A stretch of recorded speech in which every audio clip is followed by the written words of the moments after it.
I've been married to Lisa for 6 years.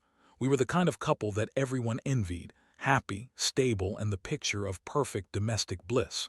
At least that's what I thought. As I sit down to write this, I realize how naive I was. It all started with the little signs. You know, the kind of things you brush off as nothing significant until they pile up and you can't ignore them anymore. It began with her phone. Lisa was always attached to it, scrolling through social media and texting like her life depended on it. Normally, I wouldn't think much of it. We all have our little habits, right? But then she started being secretive about it. She would turn her phone away if I walked into the room, and whenever I asked her about it, she'd roll her eyes and say I was being paranoid. "Why don't you trust me?" she'd say. That question became a typical response, and with every time she said it, a little piece of my trust chipped away. Then there were the late nights. Lisa began working late more frequently, claiming it was a big project at her job. I couldn't argue. With that, she was an event planner and it was a busy season for weddings. But I knew something felt off. Friends had noticed it too.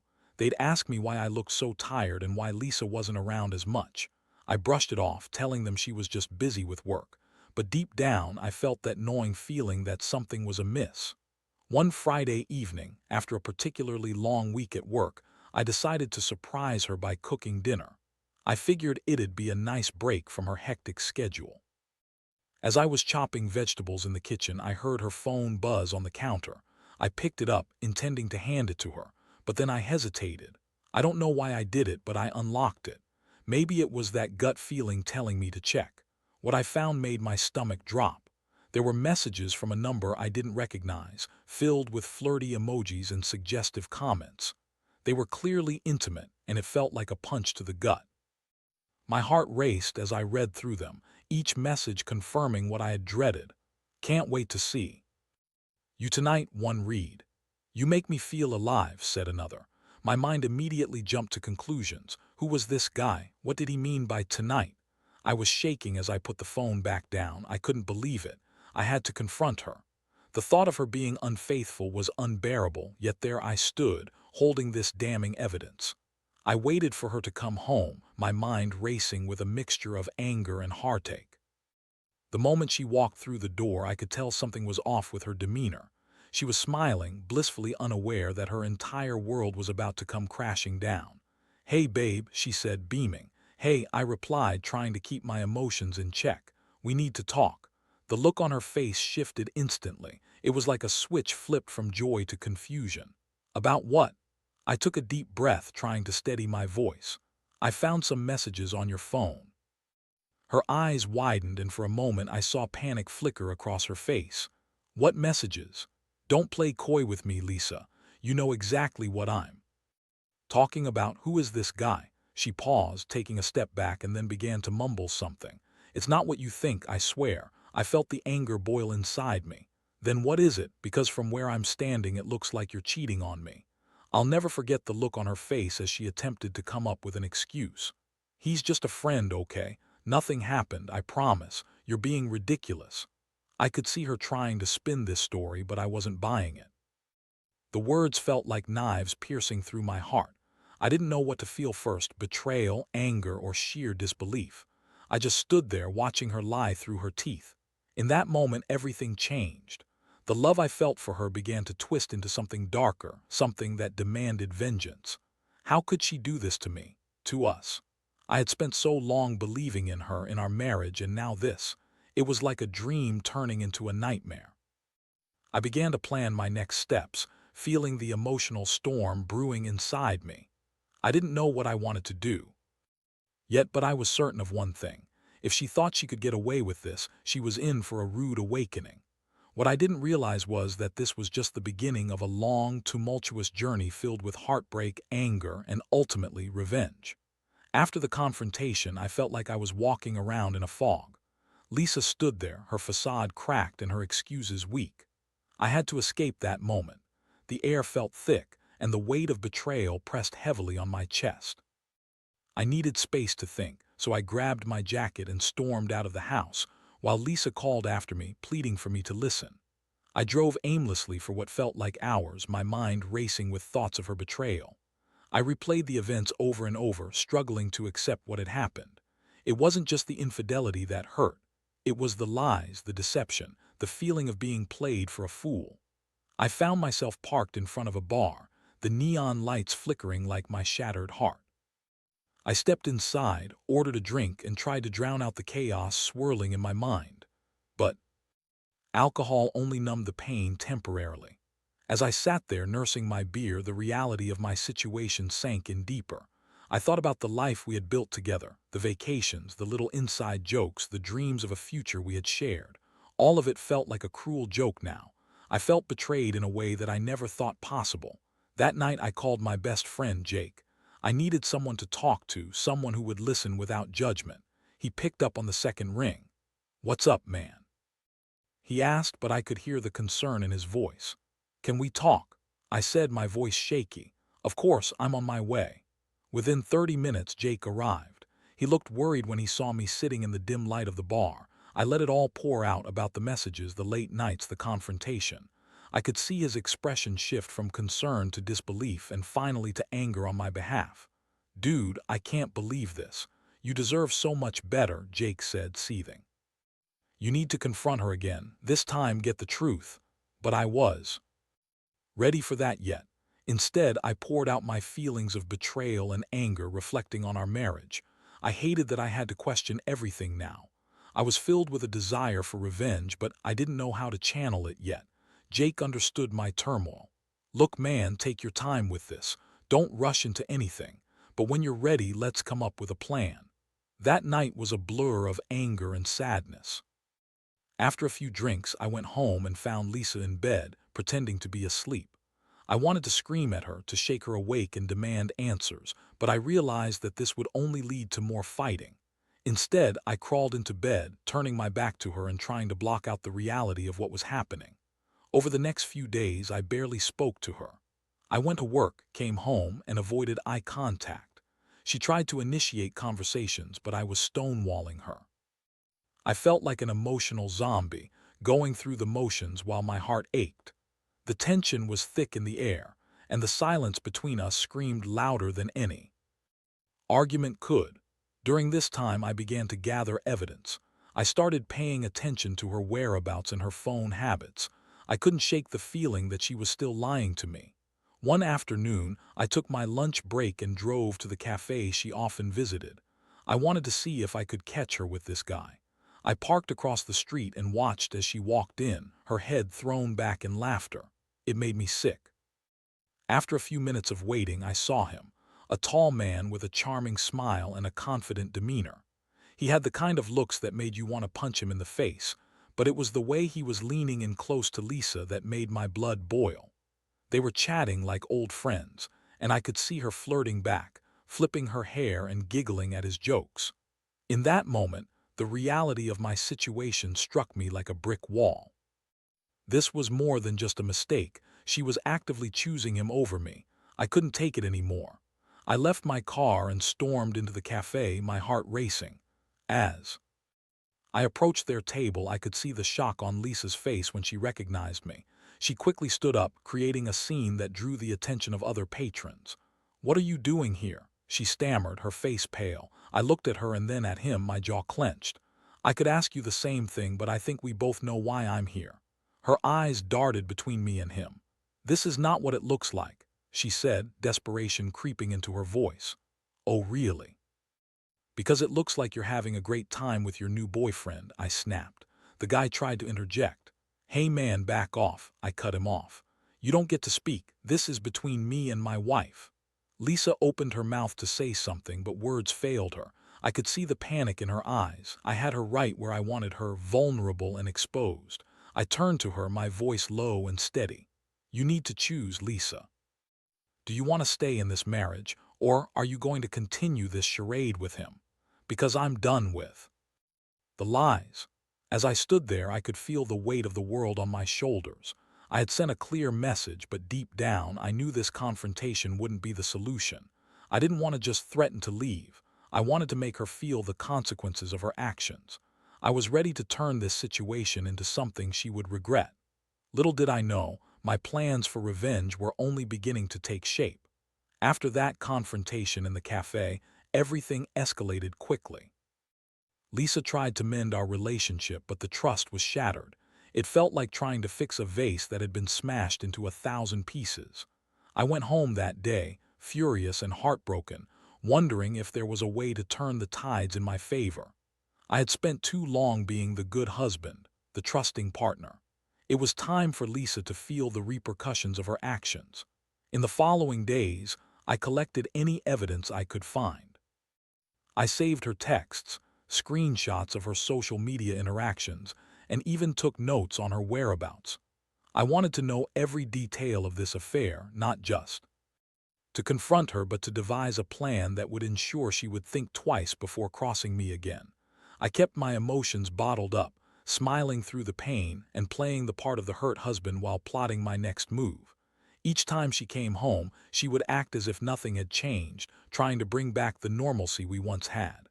"Let's go out for dinner," she suggested one evening, her voice laced with forced cheerfulness. "I want to make things right." I could see the desperation in her eyes, a mix of guilt and fear. "Sure, let's go," I replied, keeping my tone neutral. I wanted her to think I was willing to reconcile, but inside I was a cauldron of anger and resentment. That night, we went to a fancy restaurant, the kind we used to love. As we sat across from each other, she smiled nervously, trying to maintain a facade of calm. I ordered a drink to steady my nerves and watched as she fidgeted with her napkin. It was surreal. On the outside, everything looked fine, but on the inside, I was raging. I wanted to scream, to tell her I knew everything, but I held back, thinking of how to use this opportunity to my advantage. Midway through dinner, I casually brought up her job. "So, how are things at work? Any new projects you're excited about?" I asked, keeping my tone light. "Oh, you know how it is, just busy with weddings," she replied, her eyes darting around the room.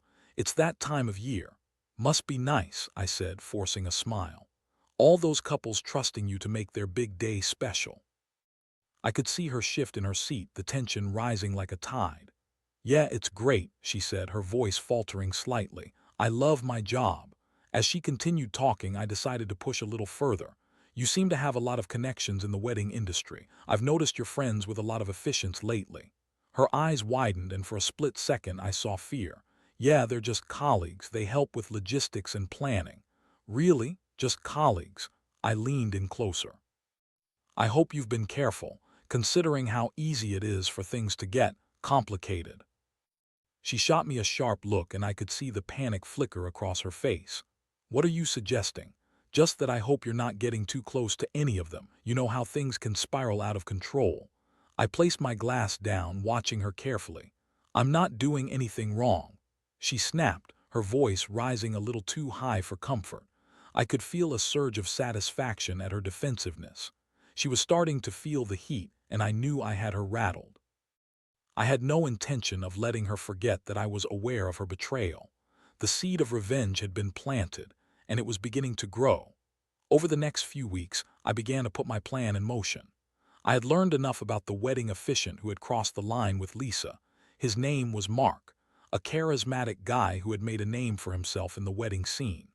I did some digging, discovering that he was not just an officiant but also had a side business planning extravagant weddings. My gut told me he was the one who had tangled my wife. In this web of deceit, I started with a simple online search, following his social media accounts and noting his upcoming events. Every day, I found myself becoming more engrossed in the idea of not just confronting him but completely dismantling his career. It felt invigorating to think that I could reverse the power dynamic. For once, I wouldn't be the one hurt and vulnerable. I would be the one in control. One day, I decided to pay him a visit at a wedding expo. I knew he'd be there showing off his services. I arrived, heart racing, scanning the room filled with booths and smiling couples. The air was thick with excitement and love, but all I felt was rage. I spotted him across the room at a booth, charming a young couple. The way he spoke, the ease with which he made them laugh, he looked like the poster boy for the wedding industry. I felt a surge of anger, but I kept my composure. I approached the booth slowly, my heart pounding in my chest as I got closer. When he saw me, he smiled. "Hey there, looking for a wedding officiant?" "Actually, I was hoping to." Have a word with you, I said, letting the calmness in my voice mask the storm inside me. His smile faltered. Sure, what's on your mind? I know who you are, Mark, and I know what you've done, I said, my voice low and steady. You think you can just waltz into other people's lives and ruin their marriages without any consequences. He looked taken aback, but there was a flicker of bravado in his eyes. I have no idea what you're talking about. Oh, really? Because I think Lisa might have mentioned you, I retorted, watching his face drain of color. He quickly regained some composure. Look, man, I'm just doing my job. If she's been unfaithful, that's on her, not me. I leaned in closer, lowering my voice. You think this is just going to blow over? No, it's not. I'm going to make sure every couple in this town knows exactly who you are and what you've done. Your reputation is about to become a joke. He paled, and I could see the fear creeping into his eyes. You wouldn't dare, he muttered, but I saw doubt flicker across his face. Oh, I would, and I will, I said, my heart racing. You can't just take what's mine and expect to get away with it. I'll make sure your career is ruined. As I walked away from the booth, a sense of exhilaration washed over me. I had crossed the line from being the hurt husband to becoming the avenger. I was ready to unleash the storm I had been brewing inside me. I felt powerful. I had a plan, and I was going to see it through. Back home, I could sense the tension still lingering between Lisa and me. She was on edge, constantly trying to reach out and connect, but I was firm in my resolve. I wasn't going to let her back into my good graces easily. The more I thought about it, the more I realized that I didn't just want to expose Mark.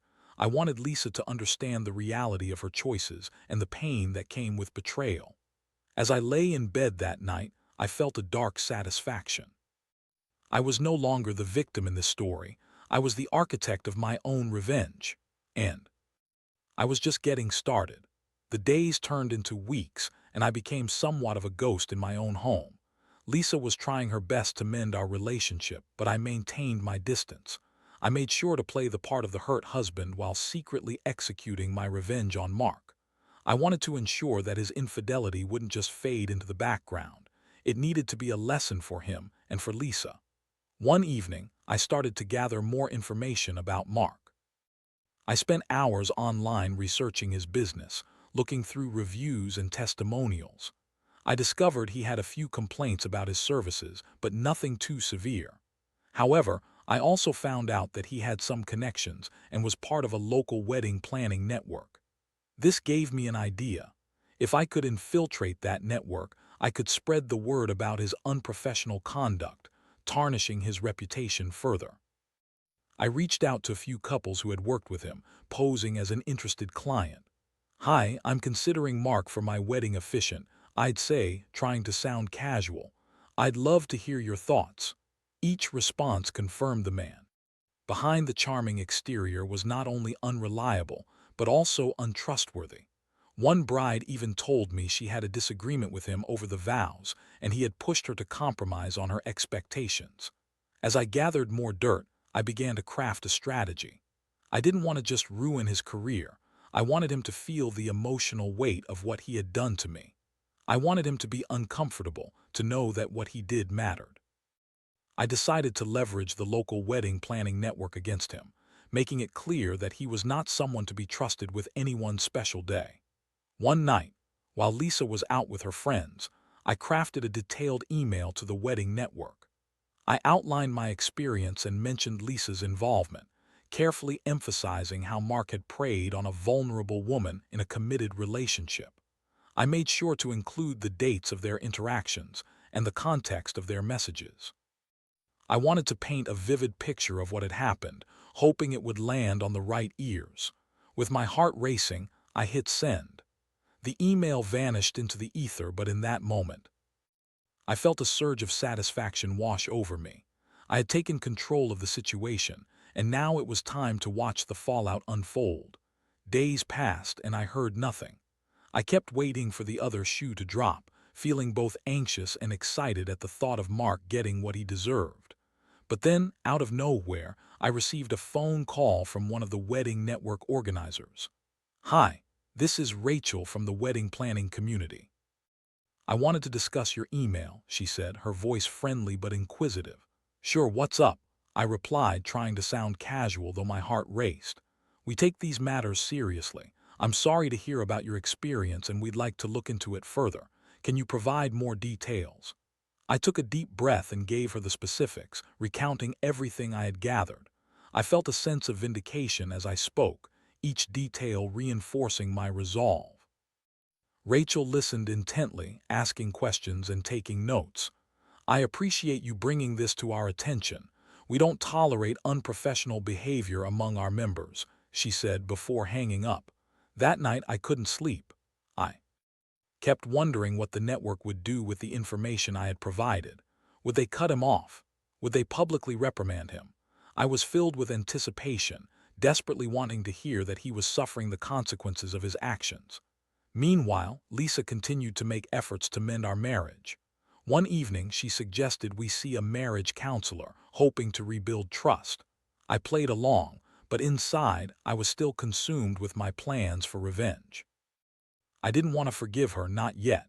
When we arrived at the counseling session, I felt a mixture of anger and vulnerability.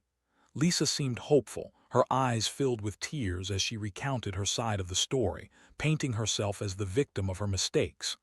I sat quietly, listening to her pleas, feeling the weight of my own emotions. The counselor encouraged us to communicate openly, but as I glanced at Lisa, I couldn't help but feel bitter. She tried to explain how she felt lost and confused, but I couldn't fully empathize. It was hard to see her pain when I was still grappling with mine. I chose to remain guarded, reminding myself that I had to stay focused on my plan, revenge. A few weeks later, I finally got the news I had been waiting for. Rachel from the wedding planning community called again. We've conducted an investigation into Mark and his conduct. Based on what we found, we've decided to suspend his membership and will be sharing this information within the industry, she said, her voice firm. My heart soared. I felt a rush of adrenaline, knowing my actions had impacted Mark's career. Thank you for taking this seriously, I replied, trying to keep my voice steady. We appreciate you bringing it to our attention, Rachel said. If you have any further concerns, don't hesitate to reach out. As I hung up, I felt like a weight had been lifted off my shoulders. I had taken a stand and now everything was in motion. I was no longer the passive husband. I was the man in charge of his own destiny. That evening, as Lisa returned home from work, I felt a sense of dread mixed with excitement. I was ready to confront her with the news. I could no longer hide behind my facade of a hurt partner. It was time to show her the consequences of her choices. Lisa, we need to talk, I said, keeping my voice steady as she walked through the door. About what? She asked, sensing the change in my tone. About Mark, I said, watching her face pale. I've made sure he won't be officiating any weddings in this town again. Her eyes widened in disbelief. What do you mean? What did you do? I told the wedding network everything. They suspended him, I said, watching her expression shift from shock to a mix of confusion and anger. You what? She stammered, her voice rising. You can't just ruin someone's career like that. Why not? He ruined my life by sleeping with you, I shot back, feeling the fire of revenge ignite once more. You think he gets to walk away from this unscathed? Lisa shook her head, trying to process what I was saying. This isn't right, you're being vindictive. Am I? Or am I just making sure he understands the weight of his actions? I replied, feeling empowered. You need to understand that cheating has consequences on both sides. As the realization sunk in, I saw the anger in her eyes shift to fear and uncertainty. I wasn't just fighting for our marriage. I was fighting for my dignity, for the respect I had lost. And if she thought I was going to let this go without ensuring Mark felt the repercussions, she had another thing coming.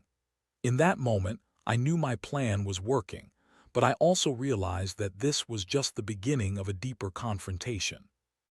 I needed to find a way to confront Lisa about her betrayal while still ensuring she understood the gravity of her choices. The emotional roller coaster was far from over, and I was prepared to navigate through the storm, no matter where it took me. The aftermath of my actions hung heavily in the air, thick with tension and uncertainty. I watched as Lisa grappled with the revelation of what I had done to Mark. Her shock morphed into anger, and I could see her struggling to find the right words. "This isn't how you handle things, James," she said, her voice shaky but laced with defiance. "You're being cruel. Cruel, you think I'm being cruel?" I shot back. "Do you even understand what you put me through? You had an affair with a man who was supposed to provide a service, not become a homewrecker. You don't get to call my actions cruel after what you've done." She stood there, eyes wide with disbelief. I could see the wheels turning in her mind, trying to process the consequences of my actions. "I made a mistake, James. It was a moment of weakness. Why are you punishing me like this? Punishment. Is that what you call it?" I said, my voice steady but edged with anger. "You don't get to redefine this as a simple mistake. You shattered my trust. You damaged everything we built together, and now I'm just supposed to sit back and let this guy continue on with his life as if nothing happened." I could see her wrestling with guilt and frustration. "You don't understand. I didn't mean for any of this to happen. I was confused and—" "Confused?" I interrupted, my tone sharp.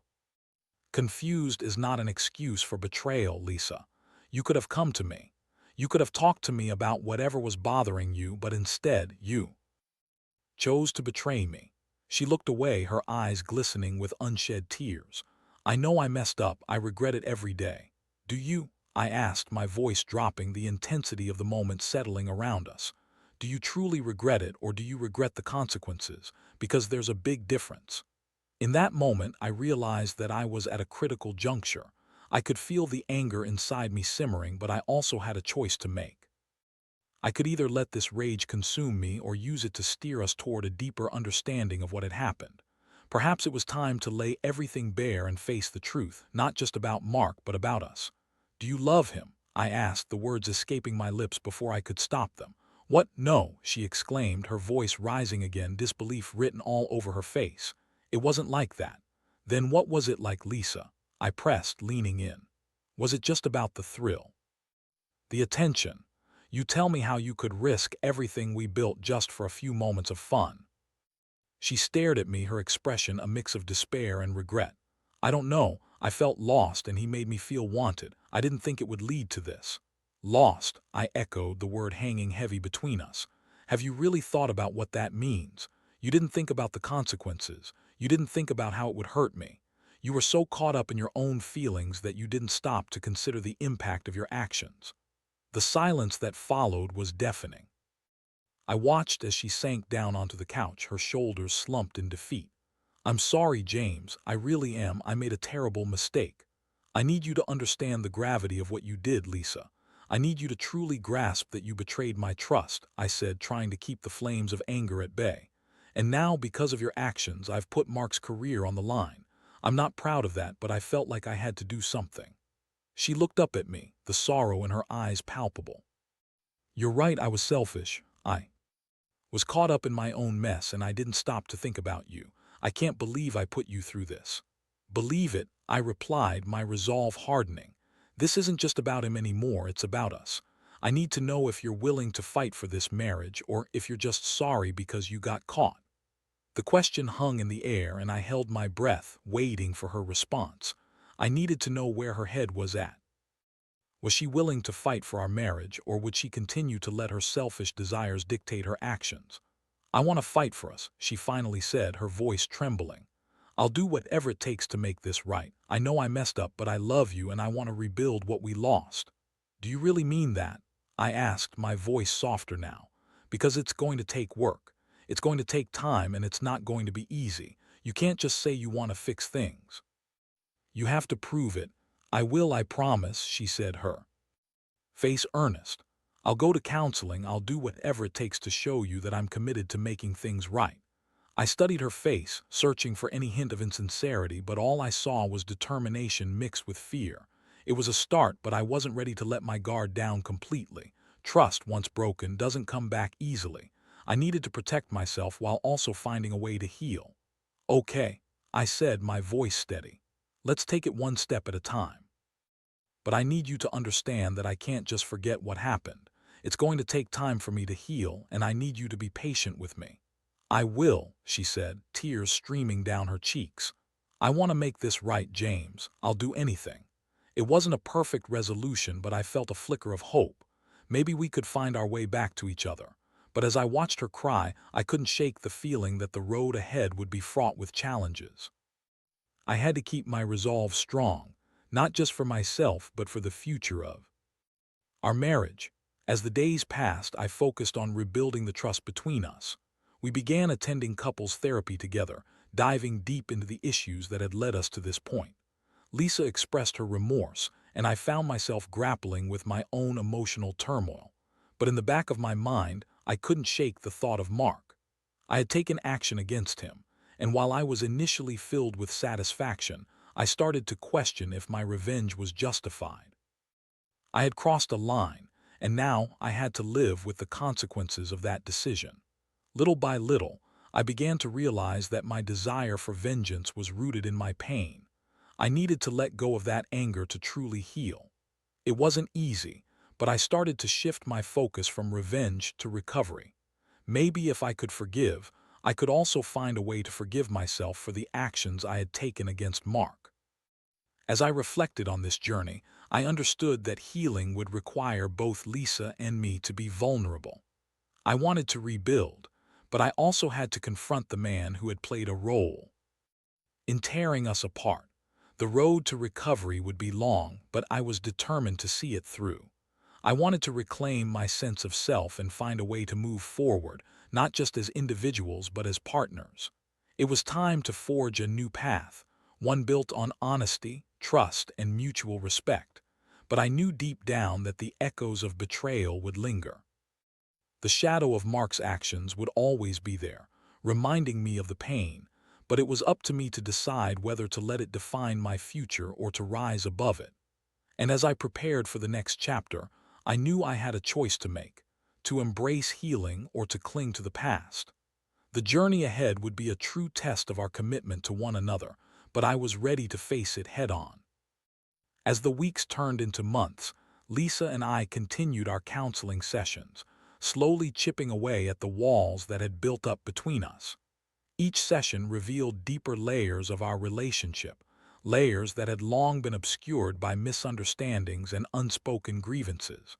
I watched as Lisa confronted her own mistakes and began to grapple with the reasons behind her actions. It was painfully raw but necessary. I was still haunted by the memory of my confrontation with Mark and the revenge I had enacted, but as I moved forward, I started to recognize that my real battle was with forgiveness. Forgiveness for Lisa, yes, but also for myself. I had become so consumed by anger that I had lost sight of who I was. The man who sought vengeance was not the man I had ever wanted to be. Then came the day when Mark's name resurfaced in our lives. A few months after I'd sent that initial email to the wedding network, I received a call from Rachel again. "I wanted to let you know that we've finalized our decision regarding Mark," she said, her voice steady. "He is no longer affiliated with our network, and we've advised all our partners to refrain from working with him in the future." Relief washed over me, mixed with a tinge of guilt. My actions had effectively ruined his career, and while part of me felt justified, another part struggled with the weight of that consequence. I had aimed to protect my heart, but the reality was that someone else's life had been severely impacted by my choices. When I shared the news with Lisa, I expected her to celebrate. Instead, she looked troubled. "James, are you okay with this?" she asked, her brow furrowed with concern. "You don't seem happy." "I don't know how to feel," I admitted, running a hand through my hair. "I wanted to make him pay for what he did to us, but now it feels different. I'm not sure it was worth it." Lisa reached out and took my hand, her grip firm and reassuring. "You did what you thought was right at the time, but we can't control how people respond to those actions. What matters is how we move forward now." That conversation marked a turning point for me. I realized that while I could take action against Mark, I couldn't let that define who I was. As much as he had hurt me, holding onto that anger was only damaging my own healing process. It was time to let go, to step into a new chapter of my life with Lisa and focus on rebuilding. As we continued our counseling, I found solace in the idea of restoring our relationship. Lisa was actively working to regain my trust, and I could see genuine effort in her actions. She had begun to reflect on her motivations, and the emptiness that had led her to make such destructive choices. For the first time in a long while, we were communicating openly, discussing our fears and desires without the weight of past betrayals looming over us. One evening, as we sat on the couch, I felt compelled to share my thoughts. "I want us to be better, Lisa. I don't want to just go back to how things were. I want to create something new together." She looked at me, her eyes wide with understanding. "I want that too. I want us to be stronger, to face challenges together instead of apart. I know I have a long way to go, but I'm committed to doing the work." I nodded, feeling a sense of hope blossom within me. It wasn't going to be easy, and I knew there would be bumps along the way. But I was willing to try, to embrace the uncertainty of our future together. As the months passed, we began to rediscover each other. We ventured into new hobbies, went on spontaneous weekend trips, and even started cooking together again, something we hadn't done in ages. Those moments felt precious, as if we were creating fresh memories to replace the hurt of the past. One day, while on one of our weekend trips to the coast, we found ourselves sitting on a quiet beach, watching the sun dip below the horizon. The waves lapped gently at our feet, and for the first time in a long while I felt at peace. "Do you remember when we first came here?" I asked Lisa, a smile creeping onto my face. "Of course, you tried to build that sandcastle and it fell apart," she laughed, the sound bright and free.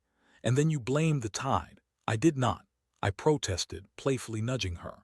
We spent the evening reminiscing about our early days, laughing at the silly moments that had brought us together. It felt like stepping back in time, but with the wisdom of our experiences shaping our conversations. As we walked hand in hand along the shore, I felt a renewed sense of connection with her. I knew that our path wouldn't be without its challenges, but I was ready to face them together. I had learned that forgiveness was a journey, not a destination, and that healing takes time. In the end, I reflected on the lessons I had learned throughout the ordeal, about trust, vulnerability, and the importance of communication. I realized that while Mark had played a part in our story, it was ultimately up to us to decide how we wanted to write the next chapter. As the sun set, casting a warm golden glow over the ocean, I felt grateful. Grateful for the challenges we had faced, for the pain that had led us to this moment, and for the opportunity to rebuild our love. I turned to Lisa, her eyes shining with the last rays of sunlight, and knew that together we could create a brighter future. No longer defined by betrayal, we were ready to embrace a new beginning, one filled with hope, love, and the promise of tomorrow.